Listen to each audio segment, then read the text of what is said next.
The stove is still giving heat. The lantern still burns low and steady.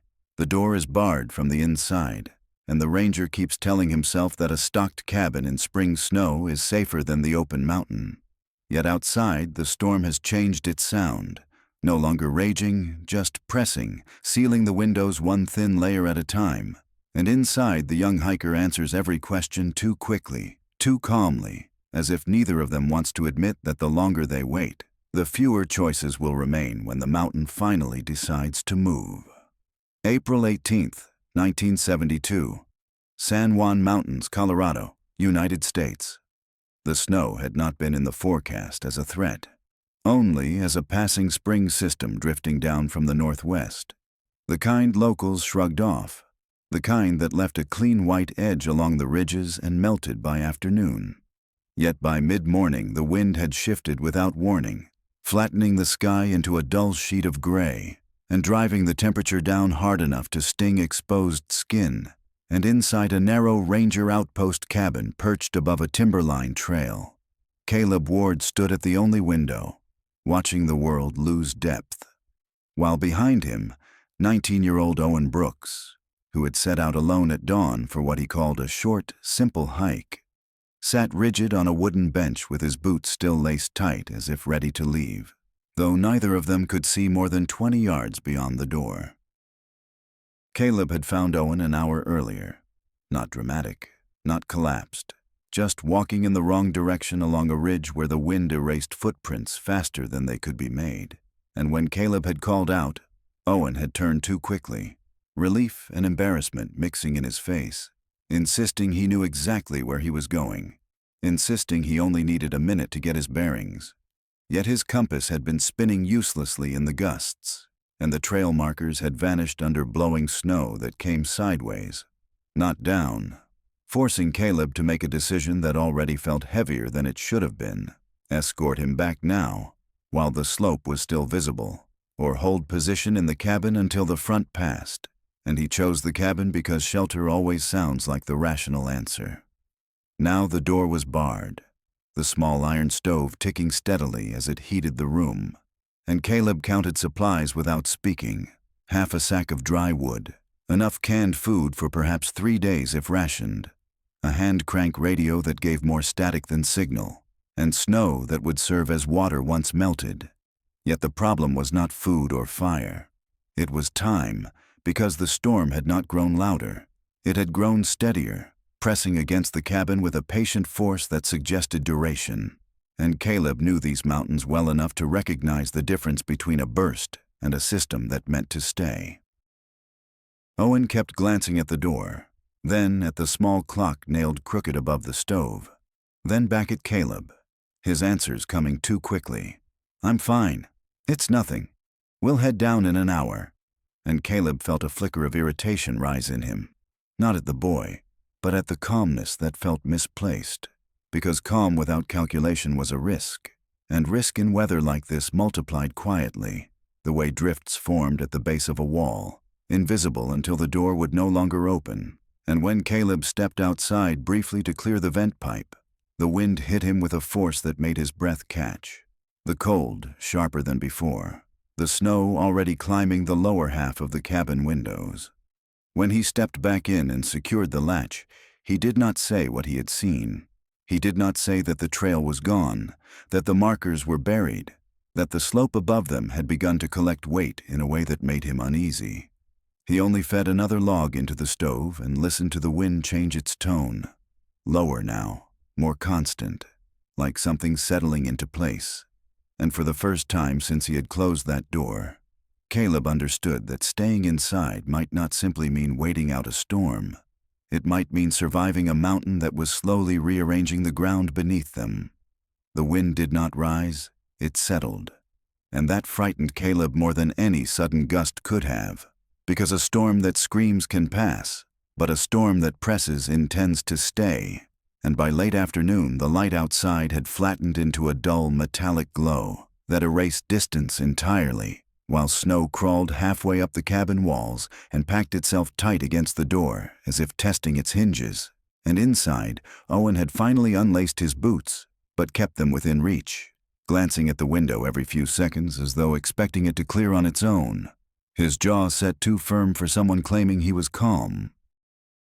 Caleb took the radio to the small table and began cranking it again.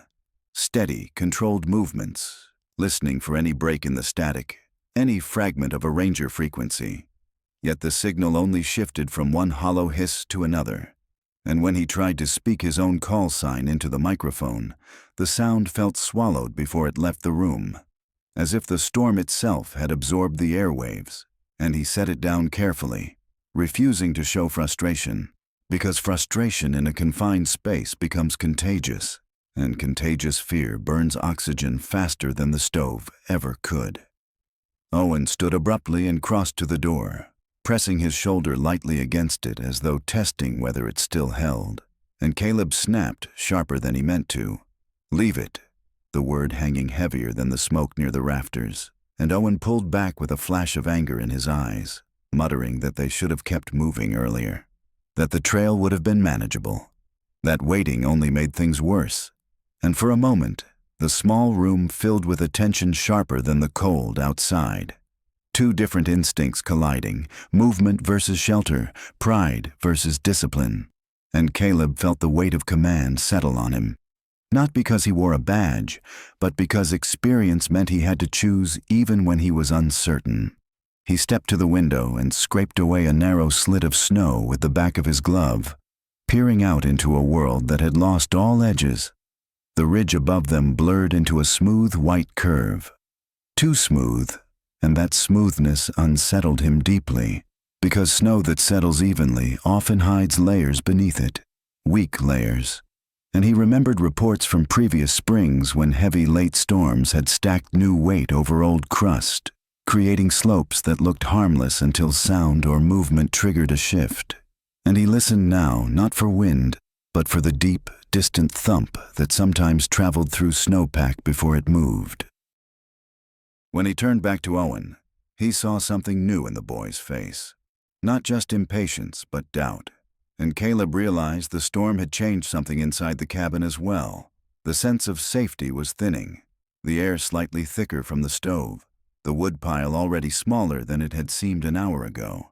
And outside, the wind gave a long, low push against the walls that made the rafters creak. Not violently, just enough to remind them that wood bends before it breaks. And as Caleb fed another log into the fire, he felt a sudden, sharp vibration under his boots, subtle but unmistakable, as if somewhere above them the mountain had shifted its weight by inches. The vibration did not come again immediately, and that was worse, because silence after movement forces the mind to imagine scale.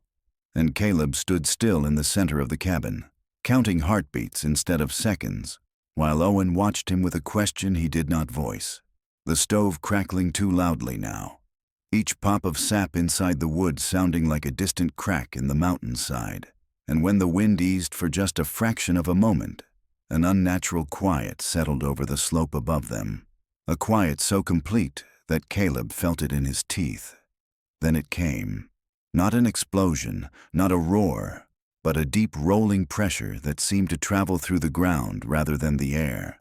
A muffled surge that built beneath the wind's steady push, and Owen's eyes widened as the cabin trembled once, sharply, a jolt that knocked a tin cup from the shelf and sent it spinning across the floor. And Caleb moved without thinking, crossing the room in 2 strides to brace himself against the door, as if his weight could matter against a mountain. And outside, something heavy slid past the north wall with a dense, dragging force. Snow against wood. Slow but immense. The sound continued for several seconds that felt much longer, a grinding flow that scraped along the outer wall and then pressed hard against it, and Caleb felt the cabin shudder again, the rafters flexing above them, a line of fine snow sifting down from the ceiling seams. Not a collapse, not yet, but enough to make both of them understand that the slope had not just shifted, it had moved. And when the noise finally faded into a low settling hiss, the kind snow makes when it finds its new resting place, the air inside the cabin seemed suddenly thinner, as if the mountain had stolen part of their oxygen. Owen lunged toward the window and wiped frantically at the narrow slit Caleb had cleared earlier, scraping until a small opening appeared, and what he saw made him step back without speaking, because where the ridge had been, there was now a smooth, white wall rising higher than before. The avalanche not violent enough to splinter trees, not catastrophic enough to tear the cabin free, but powerful enough to bury the lower half of the structure in compacted snow, sealing one side entirely. And Caleb felt a surge of anger at himself for not anticipating how loaded that slope had been, for choosing shelter beneath a face that now looked different, heavier, final. He grabbed his coat and pushed at the door carefully, and it resisted at first, packed tight with drifted snow, forcing him to shoulder it open inch by inch until a wedge of blinding white light spilled inside, revealing a landscape transformed into a featureless incline where the trail had once dropped cleanly into timber. And Caleb understood with a cold clarity that the avalanche had not destroyed them. It had confined them, cut off their easiest descent, altered the terrain they depended on. And as he stepped back inside and forced the door shut against the pressure, he met Owen's stare and saw the same realization there. They were no longer simply waiting out a storm. They were inside a new geography that had just been rewritten. The cabin did not collapse, and that fragile fact became their only victory. But survival had narrowed into something tighter than either of them had expected, because the avalanche had packed snow high against the north wall and partially across the doorframe. And Caleb understood immediately that if another slide followed, even a smaller one, the cabin could become a sealed box rather than a shelter. And the thought settled heavy in his chest as he moved toward the stove and lowered the draft to conserve heat, calculating without speaking how long their wood would last if the storm chose to linger another day or two. Owen paced once across the narrow room, then stopped, fists clenched, anger rising now that fear had something solid to attach itself to. "We should have kept moving," he said, voice sharper than before. And Caleb felt the sting of it because part of him agreed, because decisions in mountains are always clearer in hindsight.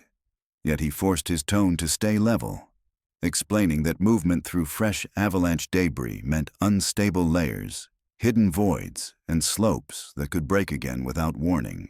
Explaining that survival sometimes means holding position even when position feels wrong. And Owen's silence afterward carried more weight than any argument. A new sound drew Caleb's attention, not from outside but from above. A faint scraping along the roofline, the steady wind pushing loose snow across shingles that were never meant to carry so much load.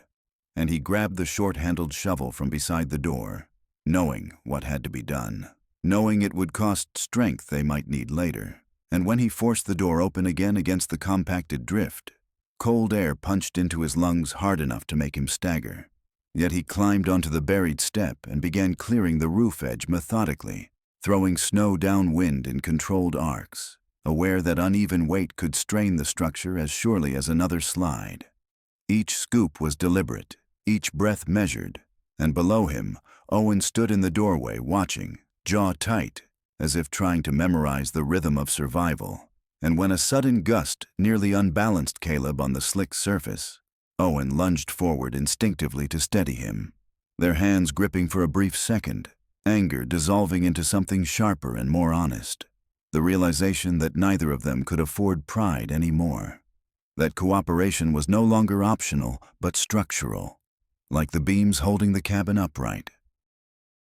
When they retreated inside again, snow dust clinging to their coats, Caleb noticed something that tightened his focus further. The air in the room felt heavier, the faintest hint of smoke lingering longer near the ceiling before dispersing, and he moved quickly to check the stovepipe, running his gloved hand along the metal to feel for blockage, because if drifting snow clogged the vent completely, the warmth keeping them alive could quietly turn against them. And as he adjusted the damper and listened to the wind thud once more against the walls, he understood that the mountain was no longer their only threat. The cabin itself had become something they would have to monitor breath by breath. The smoke lingered longer than it should have, thin at first, almost polite, drifting near the ceiling instead of rising cleanly through the pipe, and Caleb felt a sharp line of fear cut through his discipline, because heat was their lifeline, and the stove was no longer behaving like an ally, and he moved fast, opening the draft fully, then cracking the door a fraction to test the airflow, watching the flame lean the wrong way for half a second before correcting itself. A small rebellion that told him the vent above was narrowing under packed snow, and outside the wind pressed again, not violently, just steadily, as if aware of every weakness they were discovering inside. Owen noticed it too, the faint burn in his throat, the slight sting in his eyes, and his calm finally fractured into urgency.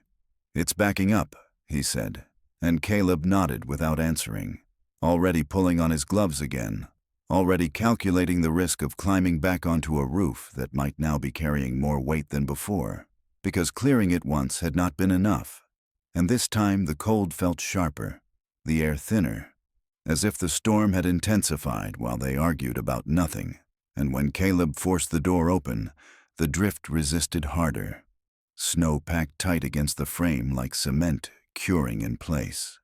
He shoved through anyway, stepping into a world that had lost even the faint outline of the ridge, everything reduced to white and wind, and he climbed carefully, feeling for solid footing beneath fresh accumulation. Each movement deliberate because a misstep here would mean sliding across compacted avalanche debris that could conceal voids beneath the surface, and below him, Owen held the door steady, eyes tracking every motion, tension visible in the way his shoulders rose with each gust, and when Caleb reached the vent pipe, he saw the problem clearly, the opening nearly swallowed by wind-driven snow that had sealed it from above like a lid. Clearing it required force, not just scraping but breaking through a crust that had formed under pressure, and Caleb struck at it with the edge of the shovel, controlled but urgent, until a sudden rush of darker smoke burst upward through the pipe, twisting into the wind and vanishing instantly, and for a brief second relief washed through him, sharp and almost dizzying. Yet as he shifted his weight to climb down, he heard something else beneath the wind, a low, hollow crack that did not come from the roof, but from somewhere under the buried north wall, a sound like compacted snow adjusting again under its own mass. He froze, listening, heart pounding hard enough to blur his focus, and when the sound repeated, deeper this time, traveling through the ground rather than the air, Caleb understood that the avalanche debris pressing against the cabin was not stable after all. It was settling, compressing, perhaps even creeping, and as he dropped back through the doorway and forced it shut against the drift, locking eyes with Owen in the dim, smoke-cleared room, he realized the storm had shifted once more. Not louder, not wilder, but more patient, and patience in a mountain is never a good sign. The hollow crack beneath the north wall did not repeat immediately, and that silence stretched longer than comfort allowed, because Caleb knew that snow under pressure rarely announces its movement twice in the same way. It shifts, compresses, waits, and then finds the weakest seam, and he moved to the corner of the cabin where the wall met the floor, crouching to press his palm flat against the boards, feeling for vibration, for subtle tremors that might signal creeping mass outside, while Owen stood rigid near the stove, eyes fixed on him as if watching for a verdict that had not yet been spoken. A faint groan traveled through the structure, not sharp, not violent, but low and sustained, and Caleb felt it through the wood before he heard it fully, a pressure bending the wall inward by degrees too small to see but large enough to matter. And anger flared briefly in Owen's face, anger at the mountain, at the storm, at himself for needing guidance. "We can't just sit here," he said, voice tight. And Caleb rose slowly, meeting his gaze, knowing that fear now wore the mask of action, that the urge to move could override calculation if left unchecked. He forced himself to speak evenly, explaining that the debris outside might still be settling, that stepping onto it now could trigger a secondary slide, smaller but focused directly against the cabin, and that patience, however unbearable, was still strategy. Yet even as he said it, he noticed something new. The doorframe had shifted slightly, the latch no longer aligned cleanly with its strike plate. a subtle distortion caused by weight pressing unevenly against the buried side, and the realization struck him hard. Confinement was no longer hypothetical. It was advancing inch by inch.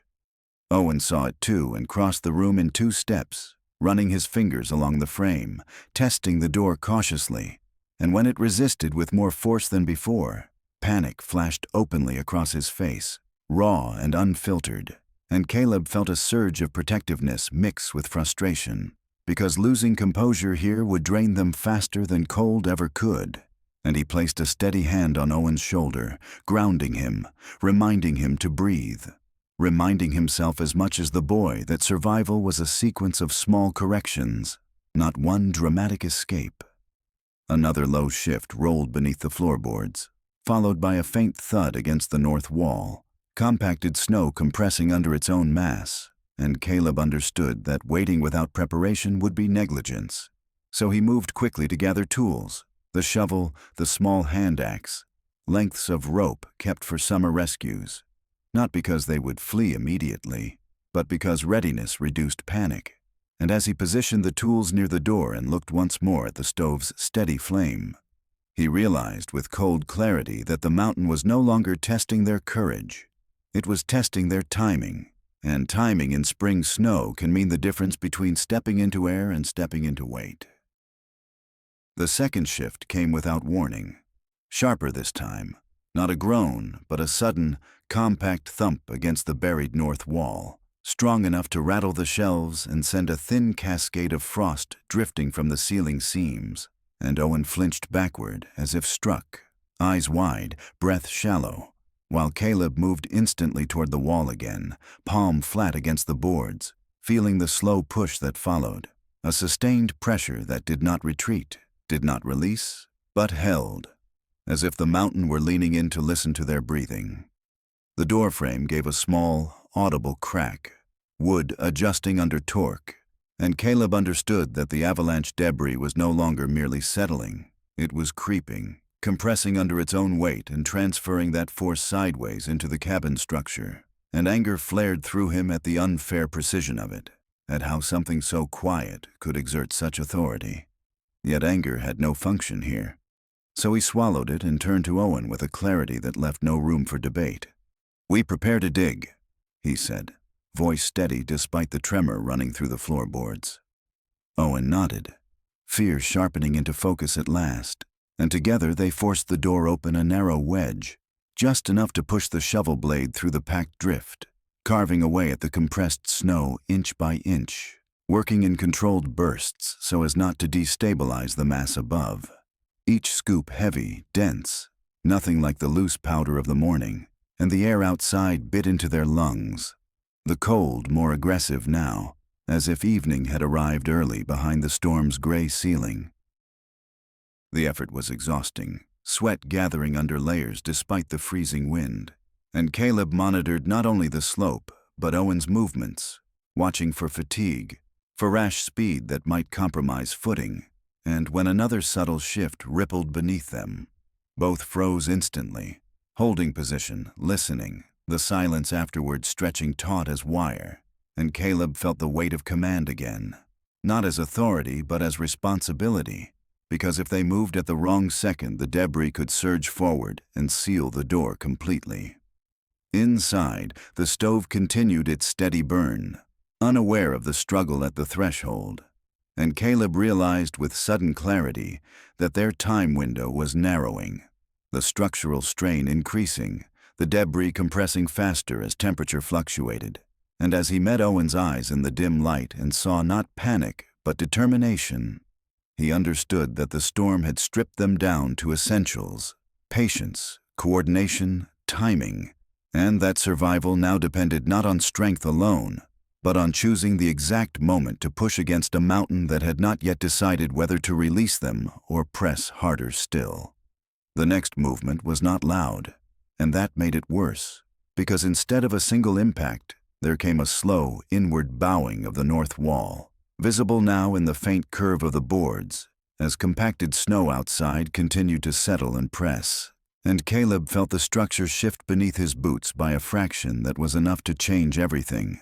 because fraction becomes failure in mountains, and he raised a hand sharply to stop Owen mid-swing, both of them freezing in place with the shovel blade still buried in dense drift. For several seconds nothing happened, only wind scraping across the surface above and the low hum of the stove behind them. But Caleb could feel the pressure through the door frame, steady and unrelenting, and he understood that digging outward blindly might be creating space for the mass above to drop lower, compressing faster, and a wave of frustration surged through him, sharp and hot, because every action here carried equal risk. Move too slowly and they would be sealed. Move too aggressively and they might trigger the final shift themselves.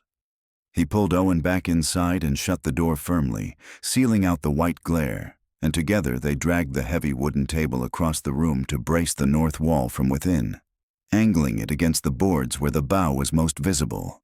Not because wood could defeat snow, but because distributing force might buy minutes, and as they wedged it tight, the wall creaked again, a dry, strained sound that traveled through the beams overhead and into Caleb's chest, like a warning spoken too calmly to ignore. Owen's breathing had grown uneven, faster now, but there was no panic in his eyes anymore, only calculation.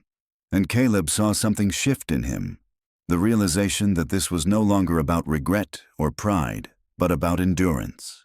And together they returned to the door once more, working in shorter intervals, clearing just enough packed snow to create a shallow trench outward, a controlled escape corridor rather than a desperate tunnel.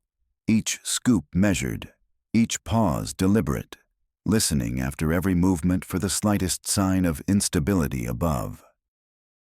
As dusk began to seep through the storm-filtered sky, turning the world outside from white to a dim, oppressive gray, Caleb heard a new sound beneath the constant wind. Not from the slope, but from somewhere deeper in the debris field.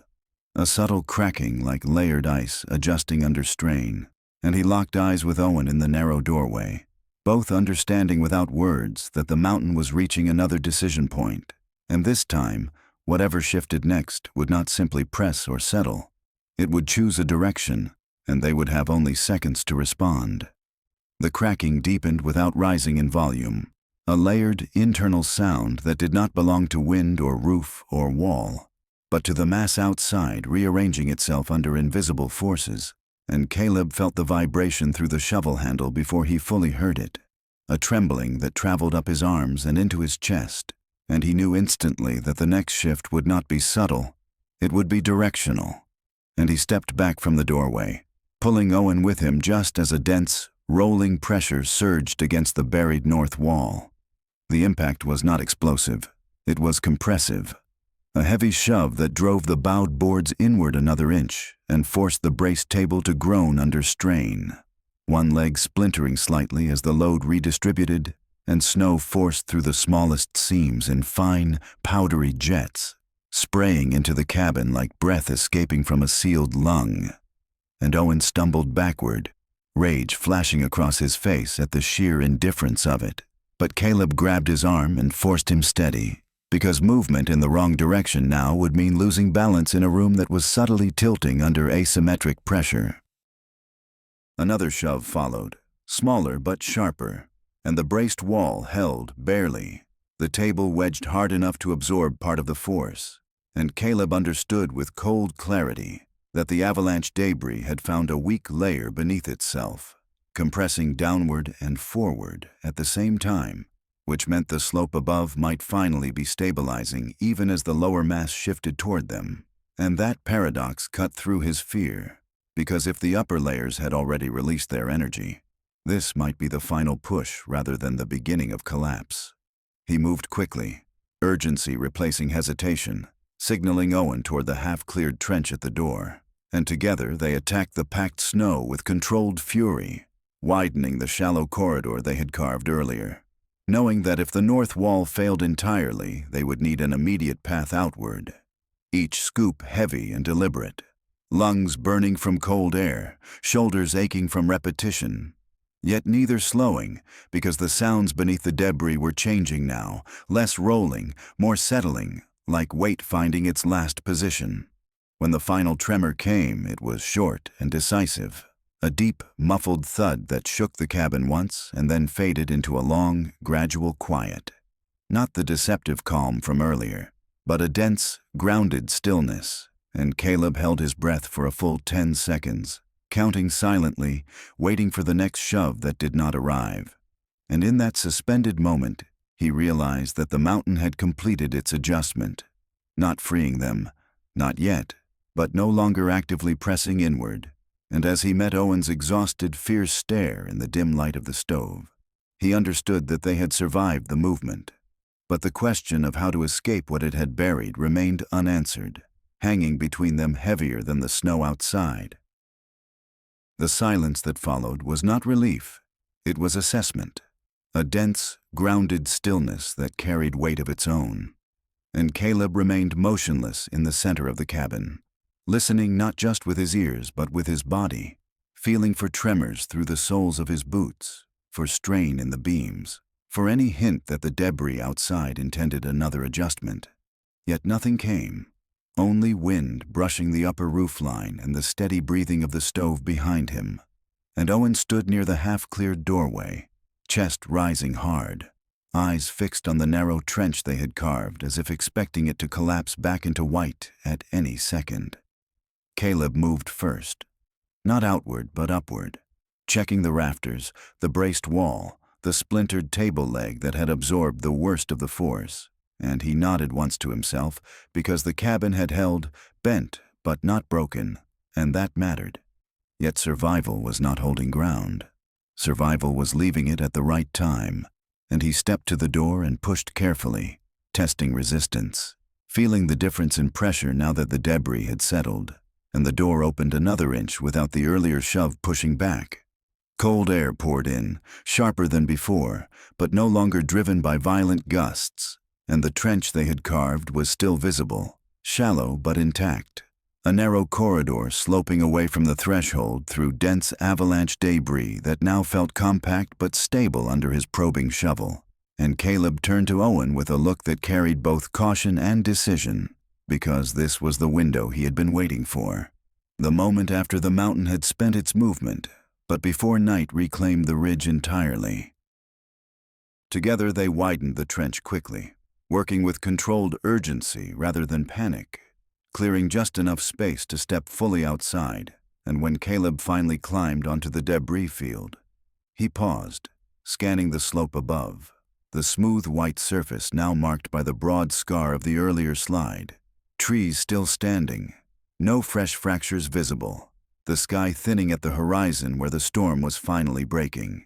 And for the first time since morning, he allowed himself a single measured breath that did not taste of smoke or fear. Owen stepped up beside him, shoulders squared, exhaustion etched into his posture but resolve sharper than before. And Caleb pointed toward the timberline below where the original trail would have descended, now buried but still navigable along safer contours. And without dramatic words, without celebration, they began moving carefully down the newly formed slope, leaving the strained cabin behind. Not because the mountain had relented, but because they had chosen the precise second to move with it rather than against it. And as fading light stretched long shadows across the snow, Caleb understood that survival had not come from strength alone, but from timing, restraint, and the refusal to let fear dictate the moment of departure. If you enjoyed this story, subscribe to read more survival stories.